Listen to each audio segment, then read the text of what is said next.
De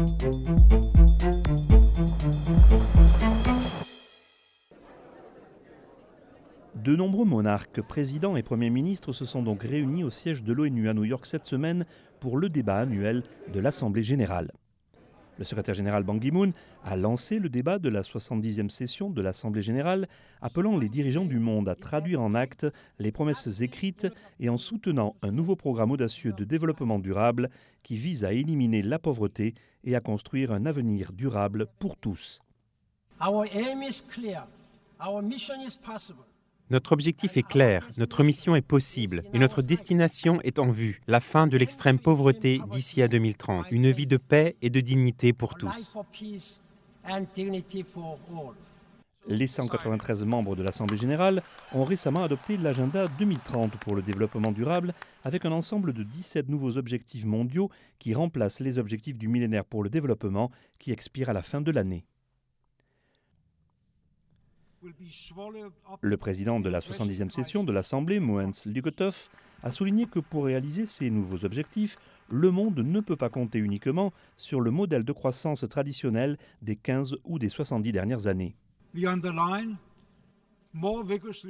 Nous soulignons que l'égalité des droits et des possibilités pour les filles et les femmes sont des conditions préalables essentielles pour un avenir durable. Mais alors que le nombre de personnes sur notre planète a triplé au cours des 70 dernières années, nous devons répondre à cette demande sans épuiser les ressources naturelles pour les transmettre aux générations nouvelles.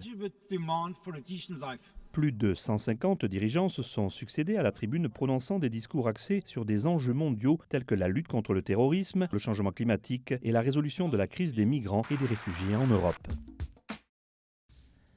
La plus grande crise de réfugiés et de migration depuis la Seconde Guerre mondiale a été abordée à l'ONU grâce à une réunion de haut niveau qui a fourni l'occasion aux États membres de débattre des défis et des responsabilités liées à la crise.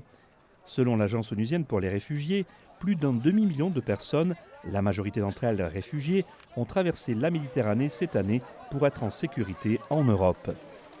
Alors que les pays européens ont eu du mal à faire face à cet afflux, les responsables de l'ONU ont souligné la responsabilité des États de répondre de façon humaine et responsable. Les migrants sont des êtres humains qui ont besoin de voir leur dignité humaine et leurs droits pleinement respectés. Les États ont l'obligation d'assumer pleinement leurs responsabilités en matière de protection des réfugiés, conformément au droit international. Tout en reconnaissant qu'il n'y a pas de réponse facile, l'ONU a exhorté les pays à remplir non seulement leurs obligations légales, mais aussi à traiter l'arrivée des réfugiés et des migrants avec compassion et en faisant preuve de solidarité. Il n'y a pas une solution simple, il n'y a pas de baguette magique, mais il y a beaucoup de choses que nous pouvons et que nous devons faire pour améliorer les choses. Améliorer les choses, surtout pour les personnes qui souffrent tellement, les migrants eux-mêmes.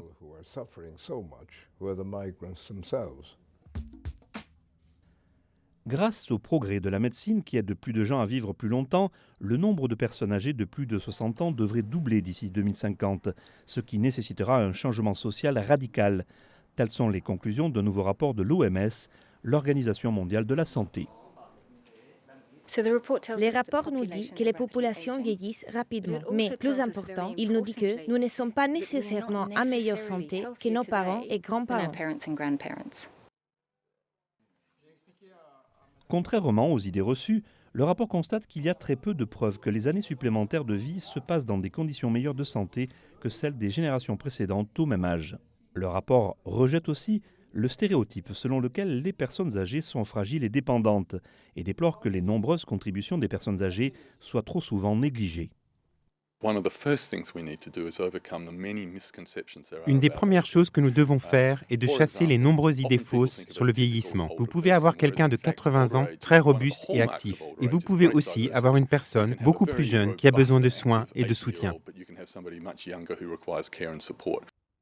Le rapport souligne que les gouvernements doivent mettre en œuvre des politiques qui permettent aux personnes âgées de continuer à être partie intégrante de la société et qui évitent de renforcer les inégalités, souvent synonymes de mauvaise santé à un âge avancé.